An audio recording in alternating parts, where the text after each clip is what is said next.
You ever, like, look at something you own, maybe your phone or, I don't know, even your shirt, and just wonder, how did this get here? You know? Yeah, where did all the parts come from? Who actually put it together? Exactly. It's easy to forget the huge global engine running behind the scenes.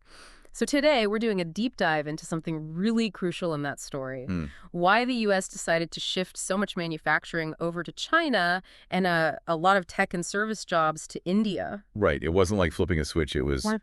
well, it was a whole mix of things happening. Yeah. Economic pressures, certain beliefs about how economy should work. And that's our mission today, isn't it? To really get into the why behind it back then, the original thinking, and also, the kind of money involved, the financial impact it had right here in the US market at the time. Absolutely. You really need to transport yourself back to the late 20th, early 21st century. The economic climate was, well, pretty unique. Technology was changing fast. Global markets were opening up. Okay, so let's zero in on the manufacturing part first. That big shift to China.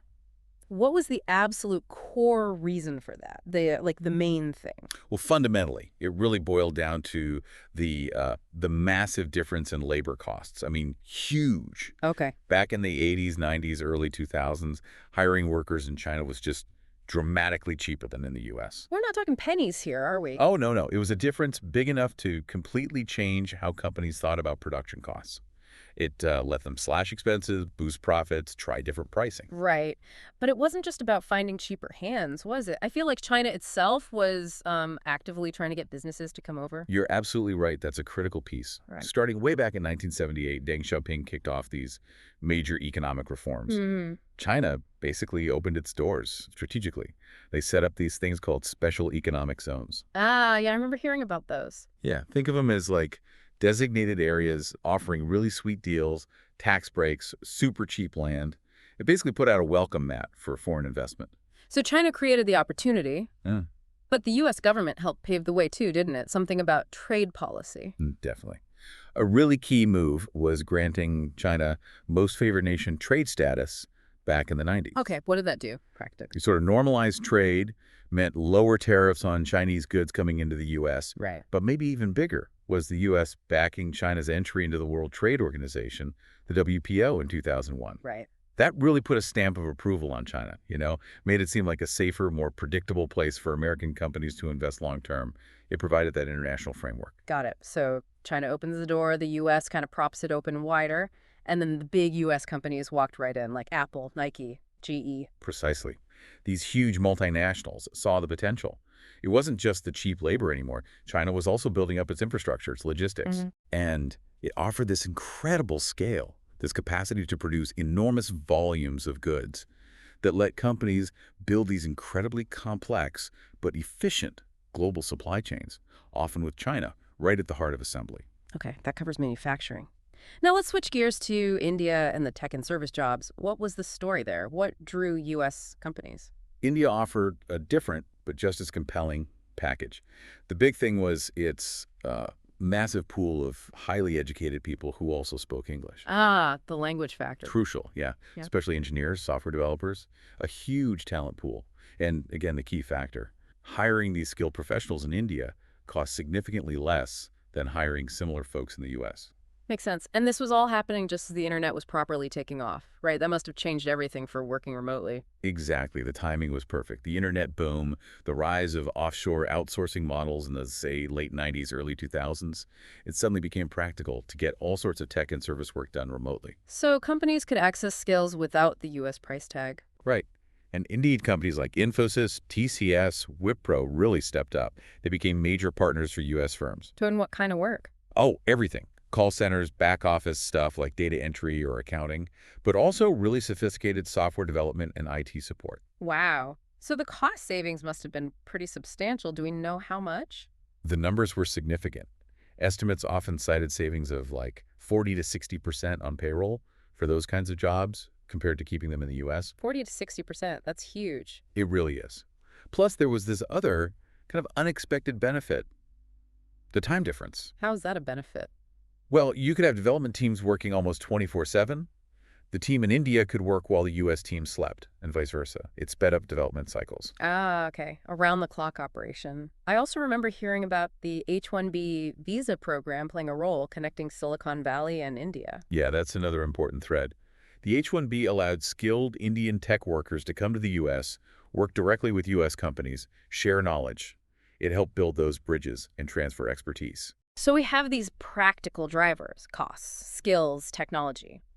But was there a bigger picture, like an economic philosophy driving these decisions from the top down? Oh, absolutely.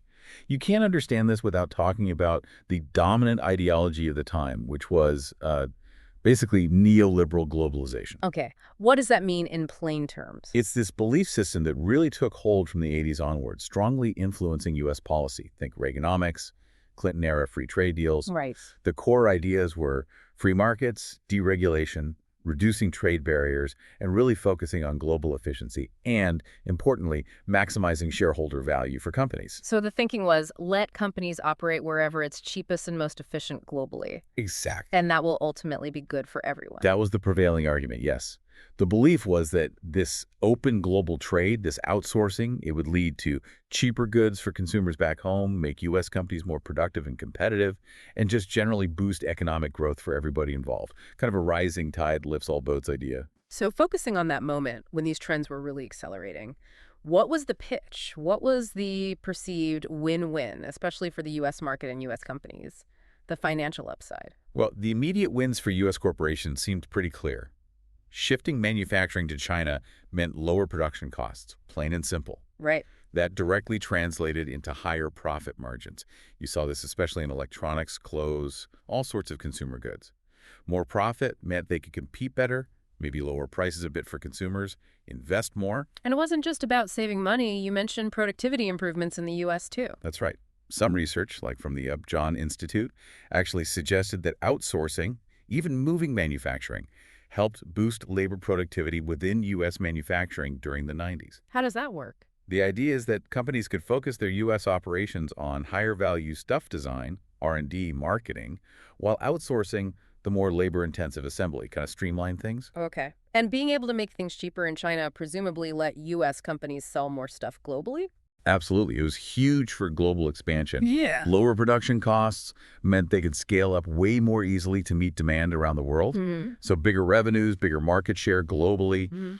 It really strengthened the position of many American corporations on the world stage. We must be talking about a really enormous amount of economic activity here. Are there any figures that give a sense of the scale? How big did this whole outsourcing market get? Oh, the numbers are definitely substantial. I mean, by 2020, the global market for all outsourced services was estimated at something like $620 billion. Wow. And the U.S. market itself, just the revenue generated from outsourcing activities, was estimated around $62 billion annually around that time. So yeah, huge sums of money flowing, significant economic activity driven by these strategies. Okay, let's just quickly recap then. The move to outsource manufacturing to China, tech jobs to India, it kicked off mainly because of, well, massive cost savings on labor. Right, that was the core. Plus, you had China and India actively encouraging it with reforms and skilled workers and technology like the internet making it all feasible. And underpinning it all was this economic idea of free markets, global efficiency. Neoliberal globalization, yeah. And back then, the view, at least for the U.S. market, was pretty positive, right? It looked like a win-win. Companies made more profit, became more productive, expanded globally. Exactly. Consumers got cheaper stuff. Companies boosted their bottom lines. The focus was very much on those immediate, tangible economic gains for U.S. corporations and, arguably, consumers in developed nations. Yes, the cost savings were real, and they definitely fueled a lot of growth and profitability for many big American businesses. It looked like a smart, efficient strategy at the time. It really helps to understand that initial rationale, the economic climate, and the focus on those immediate financial benefits back then. It gives you a much clearer lens. But, it does make you think, looking back from where we are now, how do we even start to weigh the longer-term effects? What other factors came into play later on that might have, shifted how people see these strategies today? It really highlights just how complex these big global economic shifts are, doesn't it?